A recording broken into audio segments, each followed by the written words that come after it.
The year is 1527. King Henry VIII stands at a precipice that will shatter Christendom forever. But in this reality, the king turns away from the shadow of Boleyn. He chooses the path of devotion over the fire of desire, upholding his sacred vow to Catherine of Aragon. The great matter, the divorce that would have birthed the Church of England and ignited a century of blood, is silenced before it begins. Imagine an England that never broke from Rome, where the monasteries remain standing and the Tudor line flows through a Spanish bloodline. This is the story of a world where Henry stayed faithful, and the course of Western history was forever altered. Before we continue, if you like the video, make sure to subscribe and like and comment where are you from and where are you watching from. Imagine a summer morning at Greenwich in 1527. In the history we know, this was the year the great matter began to unravel the fabric of Christendom. But in this timeline, the shadow of Boleyn never falls across the threshold of the king's chambers. Henry, perhaps guided by a moment of rare restraint or a renewed fear of divine judgment, chooses the stability of the crown over the heat of his heart. The Spanish alliance, the most formidable geopolitical engine of the 16th century, remains the iron bedrock of English policy. Catherine of Aragon, daughter of Isabella and Ferdinand, remains not just a wife, but the living bridge between London and the sprawling Habsburg Empire of her nephew, Charles V. At court, the atmosphere is one of gilded continuity rather than paranoid purging. There are no secret weddings, no scaffoldings at the Tower for discarded queens, and no frantic appeals to Rome that end in defiance. Instead, we see a Henry who matures into the true defender of the faith. The monasteries, those architectural and social heartbeats of the English countryside, continue to hum with prayer and scholarship, untouched by the king's crown hunger. By preserving his marriage, Henry preserves the soul of his kingdom as a Catholic fortress. This is a world where the English Channel is not a mode of isolation, but a highway of holy communion. As the 1530s dawn, England stands shoulder to shoulder with Spain, forming a Catholic monolith that looks toward a future where the Lutheran tide is turned back at the shore. The great matter never was. In its place, a dynasty of tradition begins to solidify, changing the destiny of the West forever. Imagine a London where the morning mist over the Thames does not carry the smoke of burning martyrs, but the sweet, heavy scent of frankincense. In this timeline, the title granted by the Pope, Fidei Defensor, Defender of the Faith, is not a forgotten irony, but the cornerstone of the English identity. By remaining at the side of Catherine of Aragon, Henry VIII has anchored his kingdom to the rock of St. Peter. While the fires of the Reformation consume the German states and fracture the French court, England remains an island of stasis. Here, the king's quill is mightier than the heretic's hammer. Thomas More, rather than facing the executioner's blade, rises as the grand architect of a counter-reformation that begins not in Rome, but in Westminster. The English Navy, once destined to challenge the Catholic world, now serves as its primary escort. The Channel becomes a wall against the Lutheran plague. English gold, instead of being seized from plundered abbeys, flows into the coffers of the Vatican, funding a new era of Baroque splendor. Henry, ever the egotist, finds a different kind of glory, not as a rebel, but as the papacy's most favored son. He is the secular arm of God, the iron shield against which the waves of Protestantism break and recede. In this world, the English Channel is more than a geographic divide. It is a holy border, separating a loyal, Latin-chanting realm from a continent in chaos. The shadows of the 6 wives never fall across the throne, and the light of the Vatican never fades from the English sky. The year is 1547. The heavy tapestries of Hampton Court stir in a draught that carries the weight of an era's end. Henry, the 8th of his name, lies still, not a man broken by the desperate search for an heir, but a sovereign who leaves behind a singular, undisputed legacy. Beside him stands Mary. In our world, she is a ghost of fire and tragedy, Bloody Mary, a queen defined by the trauma of her mother's rejection. But here Here, she is the pearl of the world, the cherished daughter of a king who never looked away. As the bells of Westminster toll, they do not ring for a boy king or a fractured council. They ring for the first queen regnant in English history to take the throne with the full, serene weight of the law behind her. There is no Lady Jane Grey, no 9-day coup, and no frantic riding through the night to rally an army against her own kin. Instead, there is a golden carriage and a crown of rubies. Mary I ascends not as a reactionary, but as a continuate. The monasteries she oversees are not ruins, but thriving centers of learning and charity. The faith of her mother, Catherine of Aragon, is the bedrock of the realm, unshaken by the winds of reform. Under her steady hand, the Tudor line does not splinter, it solidifies. She is a monarch of peace, her reign a bridge between the medieval and the majestic. In the quiet halls of her court, the Tudor rose remains a deep, crimson red, unbruised, unchallenged, and absolute. Listen. The sound you hear is not the crash of falling stone or the crackle of burning parchment. It is the steady, rhythmic tolling of the bells at Fountains Abbey, not a ruin reclaimed by ivy, but the living, beating heart of the North. In this England, the dissolution never came. The king's hand never reached for the gold of the altars, and his hammers never shattered the faces of the saints. Walk through the cloisters of Glastonbury. Here, the great library remains intact, a fortress of medieval wisdom where the chronicles of the ancients sit side by side with the blossoming texts of the Renaissance. In our timeline, these were sites of silence and decay. Here, they are vibrant engines of social life. The monks still bake bread for the local poor. The infirmaries are still staffed by healers rather than scavengers. The social safety net, which in our world was torn asunder overnight, remains woven tight by the hands of the clergy. And then there is the art. Imagine a London where the great cathedrals are not stripped of their color. Stained glass, vibrant and thick with the stories of the ages, casts a kaleidoscope of light across marble floors that never felt the boot of a looter. The English aesthetic evolves differently, less obsessed with the isolated portraits of the court, and more focused on the collective, gilded majesty of the divine. This is a kingdom of living monuments, where the heritage of 1,000 years is not a memory to be mourned, but a treasure to be inhabited. Imagine a map of Europe not fractured by the jagged lines of the Reformation, but painted in the deep, singular crimson of the Habsburg banner. In this world, the English Channel is not a mode of isolation, but a bridge of ironclad diplomacy. With Catherine of Aragon remaining the beloved Queen of England, the Tudor crown is tethered forever to the Holy Roman Empire. The great matter never tore the continent asunder. Instead, it forged a geopolitical titan. Across the piazzas of Rome and the cobblestones of London, the bells ring in unison. There is no Elizabethan defiance, no Spanish armada sent to crush a heretic queen. Instead, English archers and Spanish tercios march side by side. The Protestant flame, deprived of its English oxygen, flickers and fades into a series of minor provincial rebellions, easily smothered by the combined weight of the two most powerful dynasties in Christendom. The Habsburg hegemony is more than a mere alliance, it is an ideological monolith. From the gold-laden ports of Seville to the misty docks of Dover, the same Latin mass echoes through the rafters. France, once a rival to both, finds itself strangled, a lone kingdom surrounded by a wall of Catholic steel. The concept of Europe becomes synonymous with the Church. Here, under the shadow of the Habsburg double eagle and the Tudor rose, the continent experiences a terrifying, beautiful stability. It is a peace bought with total conformity, a world where the cross doesn't just represent a faith, but an inescapable global order. The year is 1560.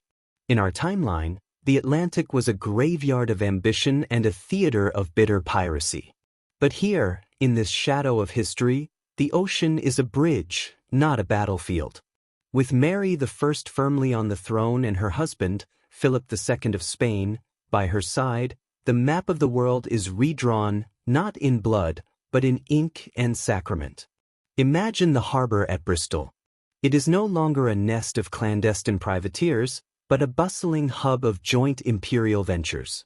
English wool and Spanish gold flow through the same commercial veins.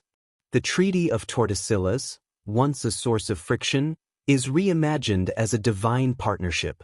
England is granted the northern reaches, the timber-rich coastlines of Virginia and the cold waters of the North Atlantic, while Spain tightens its golden grip on the south.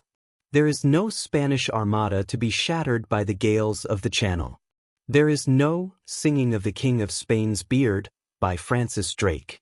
Instead, we see the rise of the imperial fleets.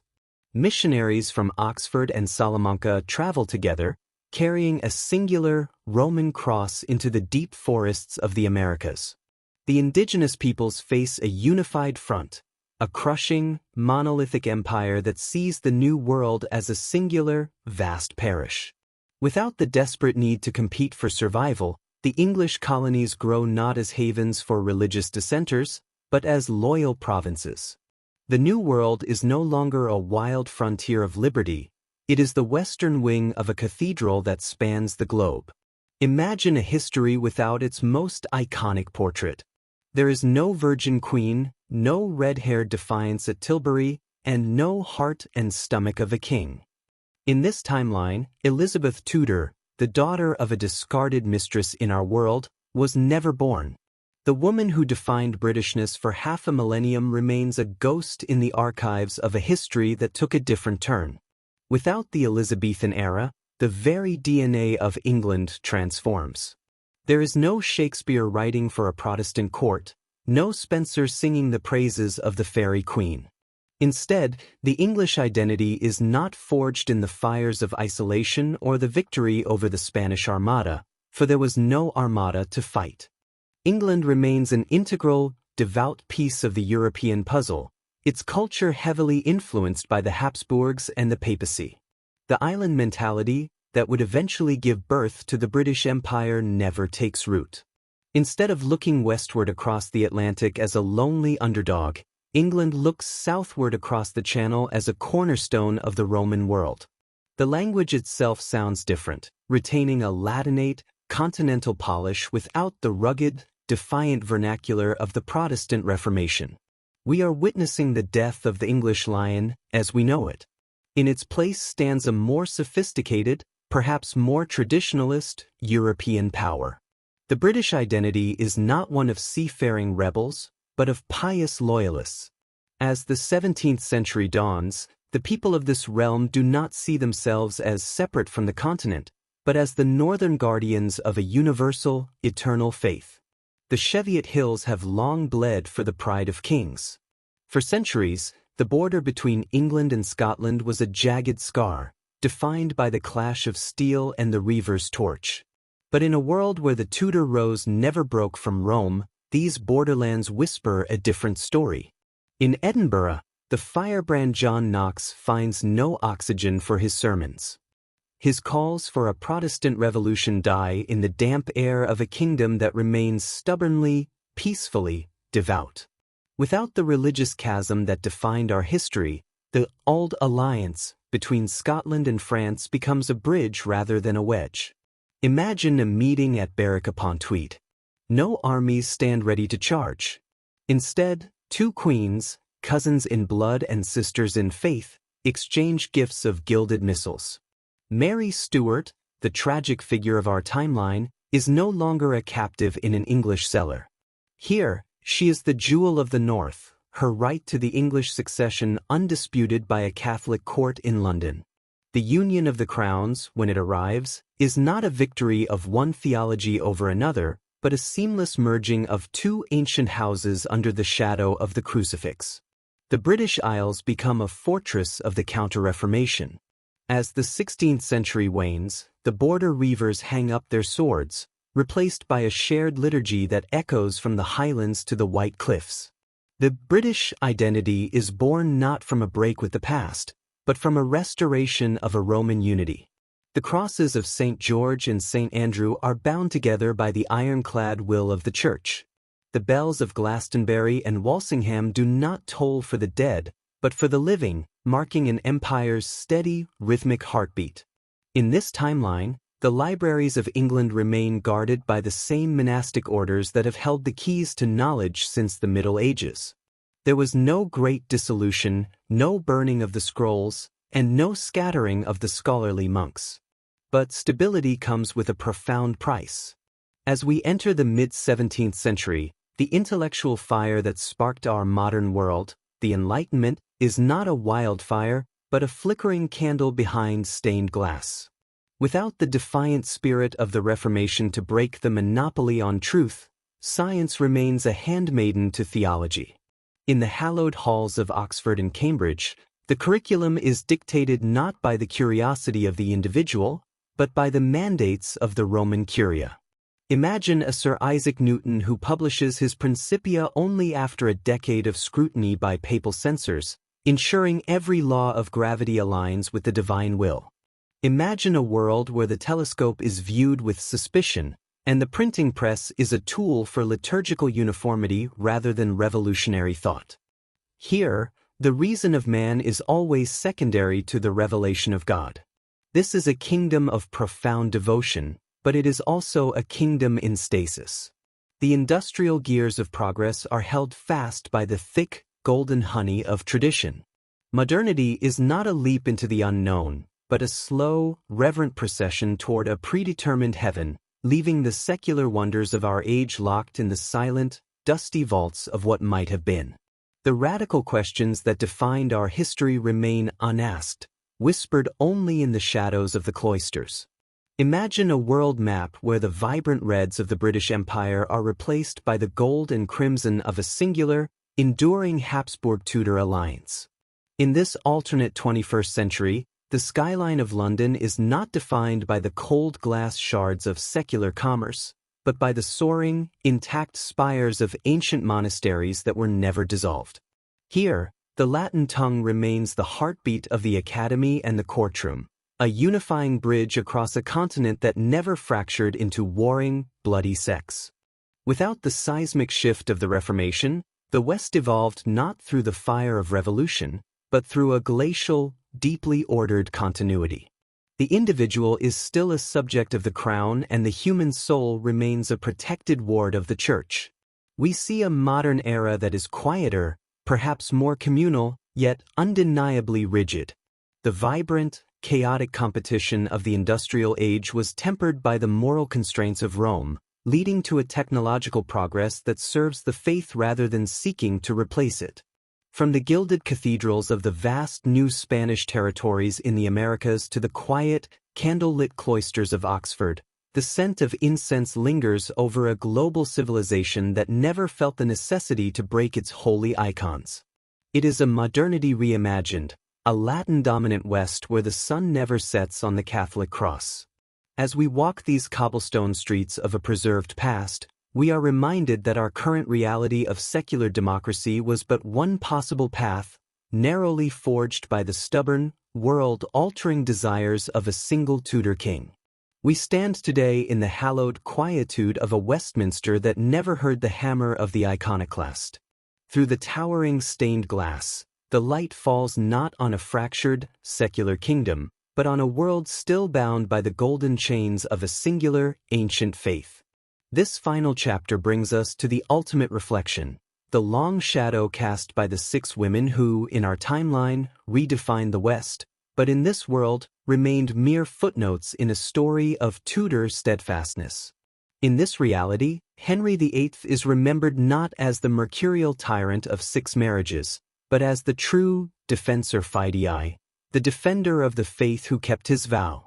His decision to remain with Catherine of Aragon was more than a personal choice. It was the pivot upon which the entire machinery of the modern world turned.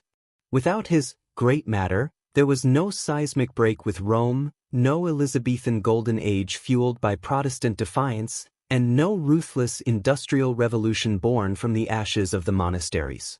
We see a globe unified by the Latin liturgy, a slower, more deliberate march toward the scientific frontier, and a Europe that never learned to breathe without the grace of the papacy. It is a world of breathtaking artistic beauty and deep social cohesion, yet one of stifling intellectual conformity. As we look upon the statues of a peaceful Mary I and a loyal Tudor lineage, we are forced to ask, is the price of such stability worth the loss of the chaotic fire that forged our own modernity? One man will shift the stars. We live in the wake of his hunger, but here, we find the haunting silence of a promise kept.